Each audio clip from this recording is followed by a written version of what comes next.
Hey guys, Kev here, and we have some first impressions to do, slash sort of overview on this guy. I got my On the Edge mug with my Tangerine LaCroix in there. Actually, coconut, sorry. Makes me miss my boy Kyle. I love him. He's a busy man right now, but if you haven't checked out DTOM Knives and Gears channel, he's got a lot of videos going back to last year if you want to check them out.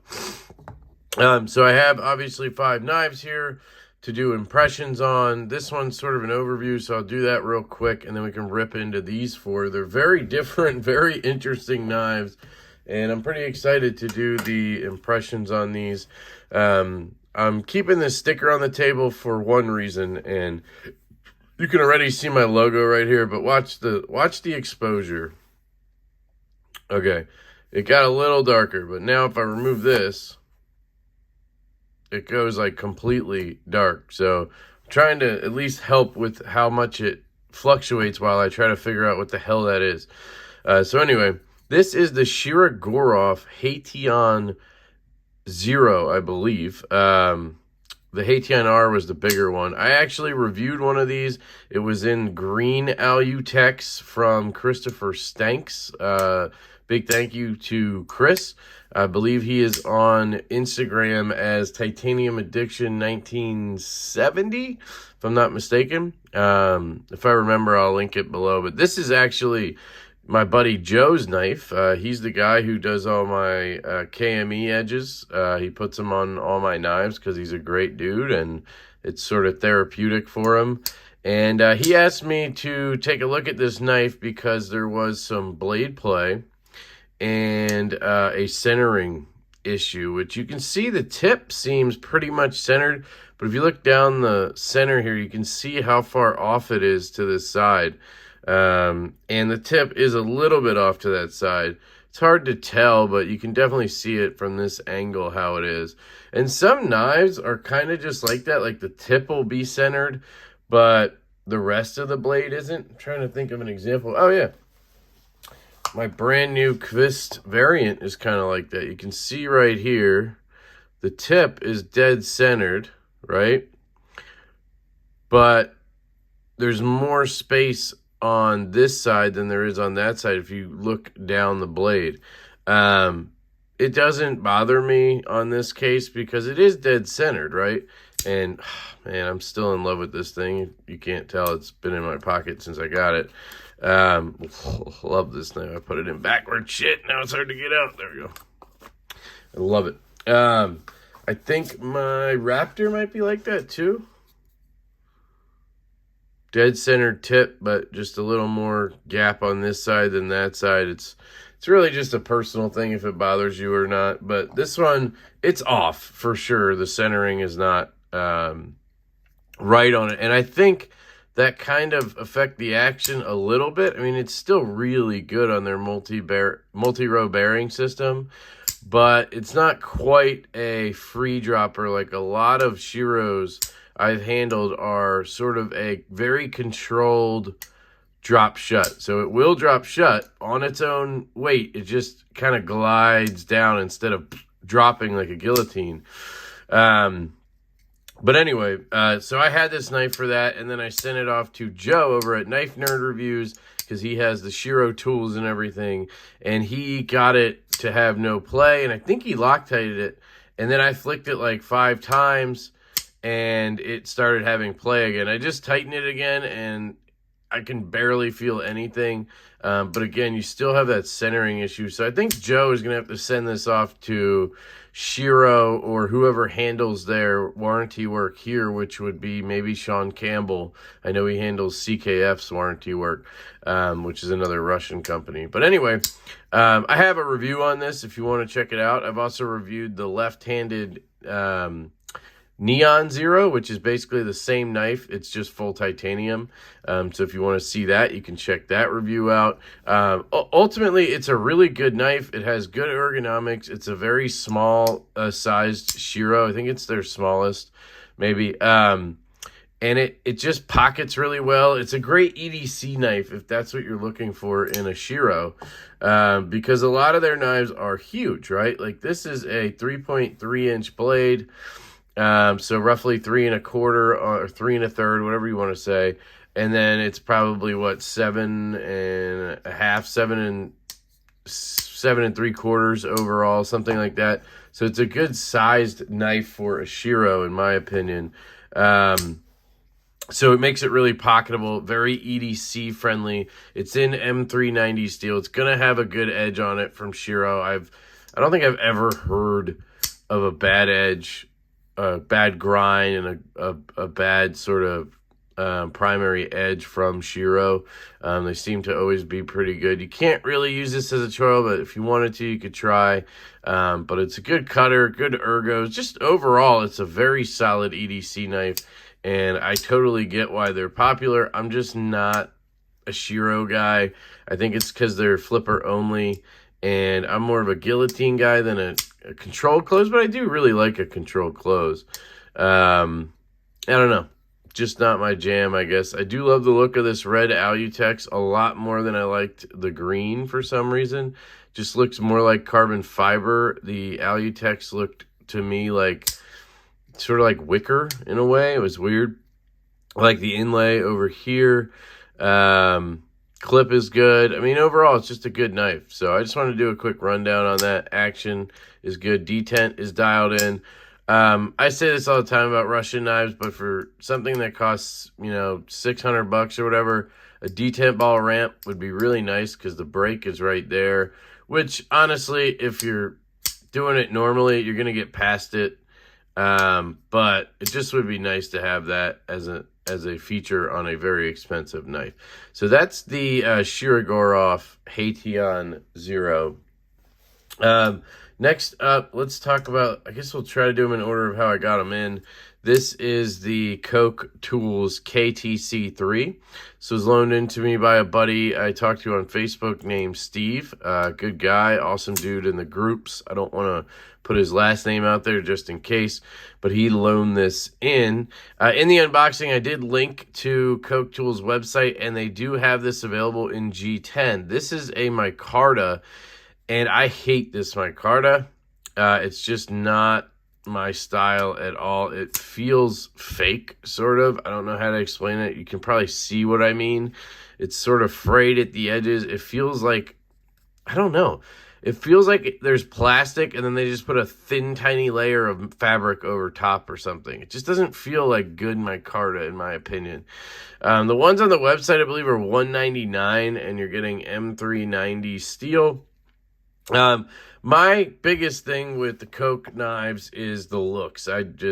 They aesthetically do nothing for me. Honestly, they kind of repulse me a little bit. That's a personal thing, obviously.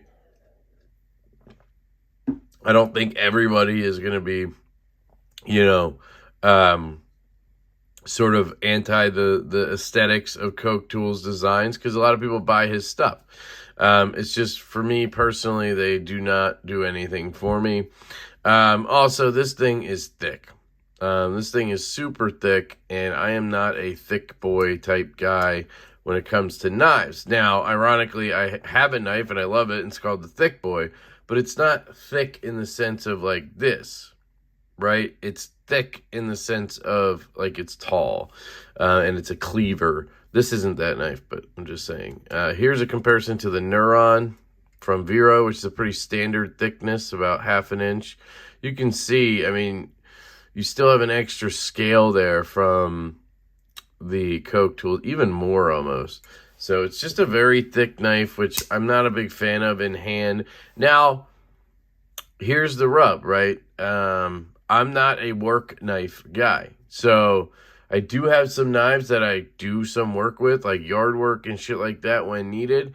But like day to day, I am not a guy who needs a work knife. Like I need an EDC knife, if you know what I'm saying. I cut shipping labels and paper and cardboard and strings and packages and shit, envelopes. And like, I'm not sitting there cutting down, huge zip ties constantly, or cutting through miles of cardboard, or feather sticking or all that shit where some things are going to be more important at that stage, right? If that's your type of work. So maybe this thick handle would be super comfortable for long work sessions, right? You're not going to cramp up because you're just not gripping as tight like this. So there might be a benefit to that. And that's why maybe that's what his knives are great for. I don't know. I just don't do that kind of stuff. So for me, it doesn't make sense. I also don't understand the grinds. So they're both flat grinds, but one back here is thicker than the one up here. And that's the only difference. So I don't know if it's good to have this thick grind for some things and then have the thinner grind for other things. I don't know if that's, the point there. I don't know. But anyway, that's the KTC3. It has pretty good action. It's made by Best Tech, so you're getting pretty good closing action, but you're getting a pretty light detent. Now, it's not light to the point where it's not functional. It works. If you give it a good flick, it comes out. So, I mean, it's still a better detent than, like, my Axon, but it's very light in the sense of how I would want a knife like this tuned. So, yeah, just want to put that out there. That's the KTC3 from Koch Tools, coming in around $199. Thanks to Steve for loaning that guy in. Then we have the Vero Engineering Neuron, which is a double detent system knife. And I've been playing with it a little bit, dead center. This one's the full titanium version. It's M390 steel, at least I'm 90% sure it is. This one is number 328. Yep, 328. It's on bearings, and again, it's on the double detent. It sort of has this full back flipper, front flipper thing going on. I kind of like that, honestly. So can you Bic switch it? I've never actually tried that. No, you can't really do that. You could do it from the back, obviously. That's what she said. You could do it from front here. I'm just wondering why the Jimbing's all the way across if you can't really use it all the way across. But anyway, what I've done mostly with this is do this. Do the flick up and down game, which is why I've said this multiple times. That's why I don't like double detents. There's two reasons. One, they don't lock. And most of them don't have a good sort of guard to, like, if it broke, that it wouldn't come down and just cut me, right? If it had a nice flipper tab here that I'm underneath and that would catch, then it would be more acceptable to me to want to carry this around and use it. But this seems like it's more of just a desk kind of toy, and then you have a knife, it's a letter opener, package opener, and a toy at your desk, which is cool, right? And some people are going to carry it and love it, probably. It also has slots, which is cool, because I don't know of any double detent knives that you can reverse flick. I think that's awesome. It's a little small for my hands, so it's hard for me to get in there and flick it, and the clip kind of gets in the way left-handed. The detent is rather light. Again, it's Best Tech making these. All Veros have light detents. It's just a sad reality. As much as I love the Vero knives, they just have light detents. But yeah, so it flicks like this, and then you play the game where you try to keep going until you fail it. And that's basically what I do, and that's why I don't like double detents, because I have that kind of personality. But it flicks all the ways. It's pretty smooth. It's definitely breaking in. It's definitely a cool knife. I think it's a cool concept and a cool knife and a cool way to get into Veros for $150. I think these start at $160. Ergos, they work. Large glove size hand. I can actually get a full grip on it. This blade was basically dull when I got it. I mean, I've tried stropping it now, and I still don't think I could cut paper with it.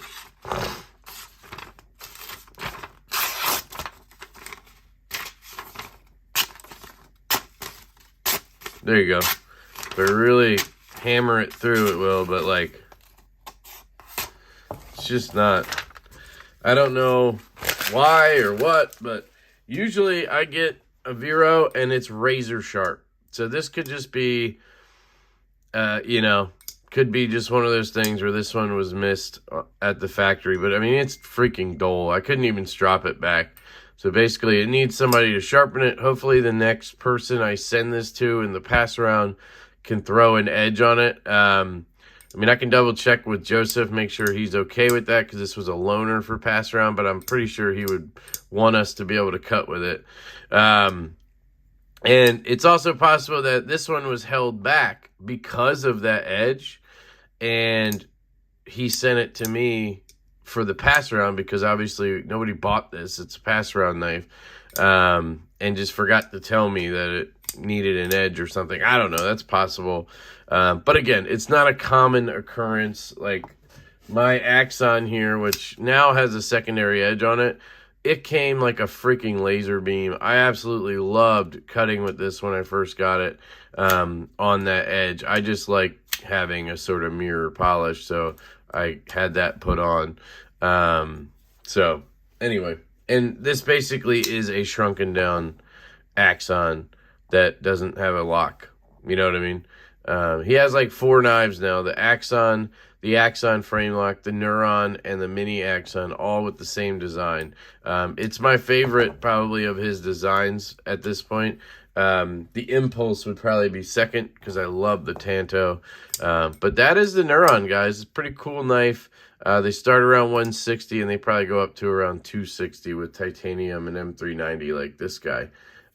So thank you to Joseph Vero for sending that one in. The next knife is the JHO number 22. This one is loaned to me by Urban EDC Supply. So I don't own any of these knives. Yeah, interesting. Urban EDC Supply sent this to me to check out by way of Jake over at Bearded Gear. Shout out to my buddy Jake. Go check out Bearded Gear. He's on his way to 10K on YouTube. So if you want to support that, go hit it up. He's got great content.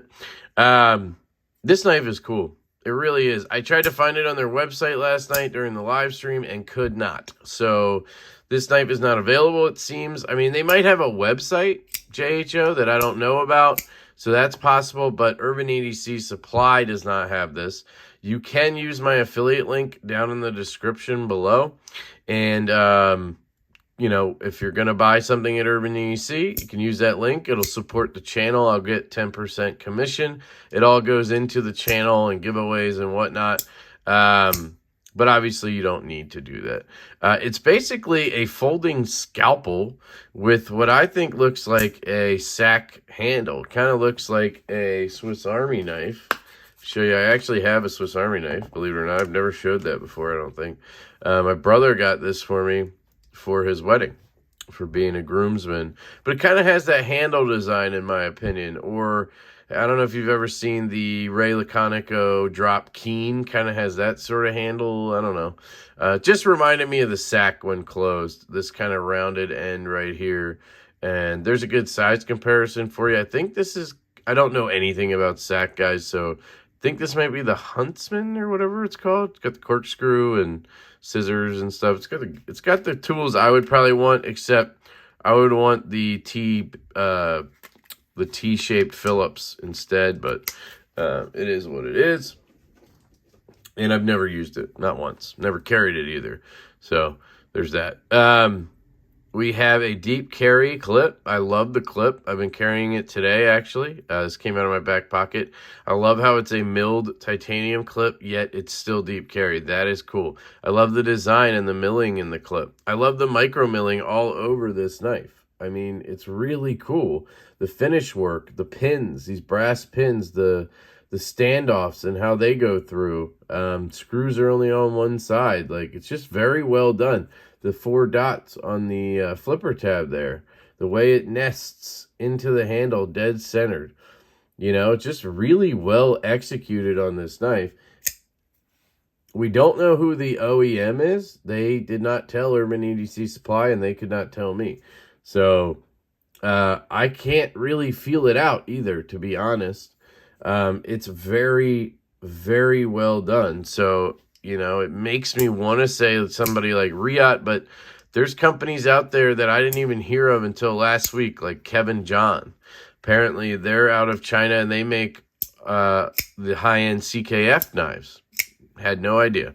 There's OEMs that we just don't even know that do work for people, so it's really hard for me to sit here and guess. The detent feels like nothing I've ever felt before. It's so snappy. For a front flipper to have a detent this strong and work is amazing, but it's because that flipper tab's so huge. You can dial it however you want. The ergos in this back grip work very well. I mean, it fits really well in hand, and then you have this choil up here, and now you have a little scalpel blade. Obviously, the big downside to this knife is that it's a pretty long knife, and you only have like 2 1/4 inches of cutting edge. That would be the downside. But for people with restrictions, you get a full grip and everything, and yet you still have that under 3-inch blade length. And I mean, for what this knife is as just a unique design, I think it's awesome. And I think the fact that I had never even seen it until Jake unboxed it kind of amazed me, I'm an affiliate with LeftyEDC Supply, and I had never seen this knife, and it just made me curious about JHO.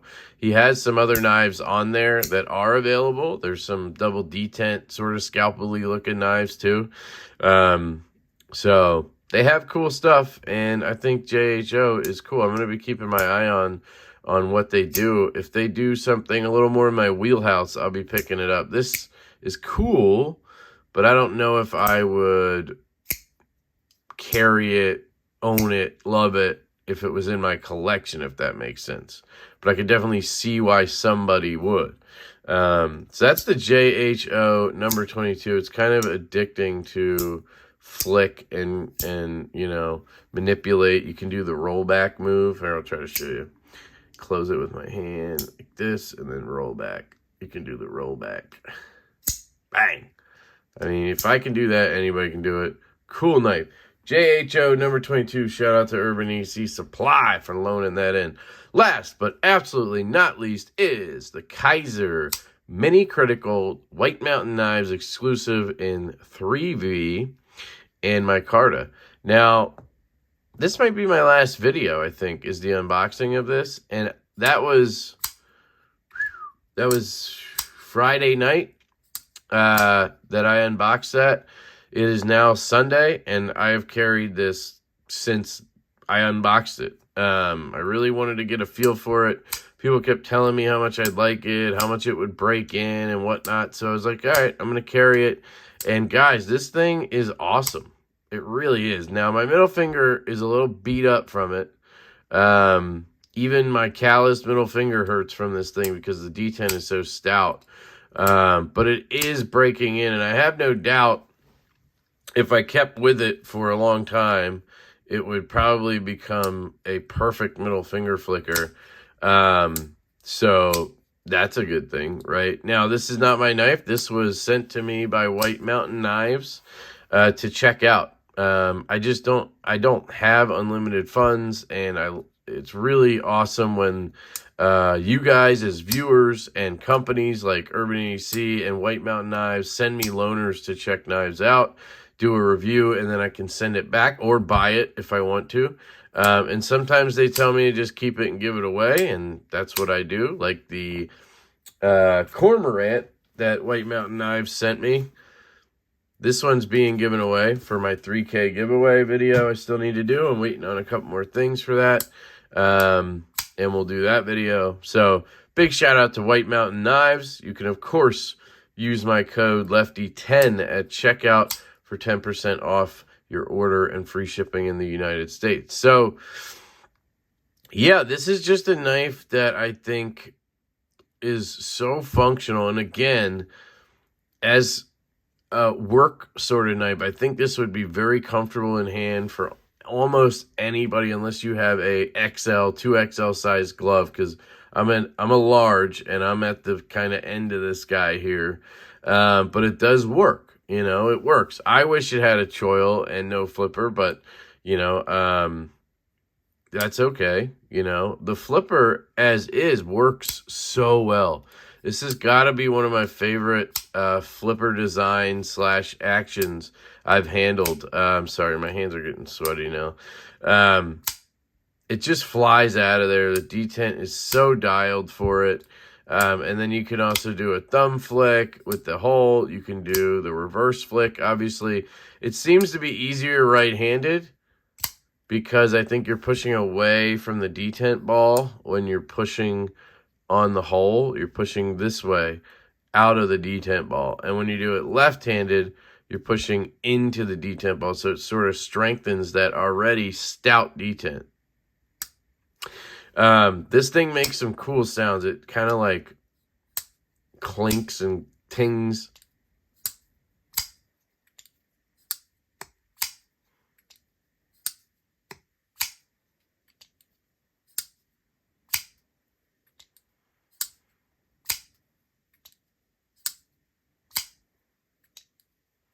I don't know if you can hear it, but instead of having the Kizer rattle, it has cool sounds to it. And I don't know what that's about. There is milling on the inside there, you can see. So I don't know. I think it's maybe because they used thicker liners. You know, you're not using these thin little nested liners. You're using thicker steel liners that are sturdy, and I think that gives it an extra nice sound. And then that detent is really crisp too. Although I gotta admit, Kizer has been killing it on the detent, so that's not really an issue with them. But yeah, the flipper tab jimping is excellent. It just allows you to kind of curve down. It has this curve down and just light switch it. Push button works very well. Maybe not at first, but once that breaks in, which literally I could not reverse flick this out of the box, and it took 20, I don't know, maybe like 10 flicks, and then it was, you know, I was able to reverse flick it. It was still really stiff, and still is, honestly. But I kind of employ the push technique like I do on the F5, where I put my finger in there and I just start putting pressure forward, and the detent breaks, and it does all the work. There's enough built-up energy from that detent that it flies out of there. So that's a way to do it, at least until it breaks in. If you start, you know, trying to put your finger in there and do the whole, I can't even get it out. So that's definitely a downside to this knife, that it needs to kind of break in like that, and it's still going to be a strong detent, I think, no matter what, even after it breaks in. So if you're not a strong detent type person, this is probably not the knife for you. But I really like it. It's not a keeper sort of knife for me, even though it's a fun knife. Just because of all the other knives I have and things like that, and I enjoy a choil and everything. But I definitely appreciate this knife, and it does make me more excited for the Christensen designed Maverick S he has coming out through Riot. This is a Matt Christensen design, obviously, and he has a knife coming out that Riot made for him that I pre-ordered with micarta, zirconium, pivot collar, clip, and thumb studs, and it's about the same size. So this has kind of got me excited for that, and it seems like he knows how to dial a detent, so I'm pretty excited for that. So that's the Mini Critical, awesome knife from Kizer and White Mountain Knives. So there you go, guys. Those are impressions on the Mini Critical, the JHO number 22, the Vero Neuron, the Koch Tools KTC 3, and the overview on the Shiro Haitian 0 from Joe. So again, big thank you to all the people that loaned these to me. These are all loaners, guys. White Mountain Knives, code LeftyEDC. JHO, affiliate link in the description for Urban EC Supply. Vero Engineering, link will be in the description. Koch Tools, link will be in the description. And my buddy Joe, who doesn't really like to take credit. So just know that Joe is the man and my boy.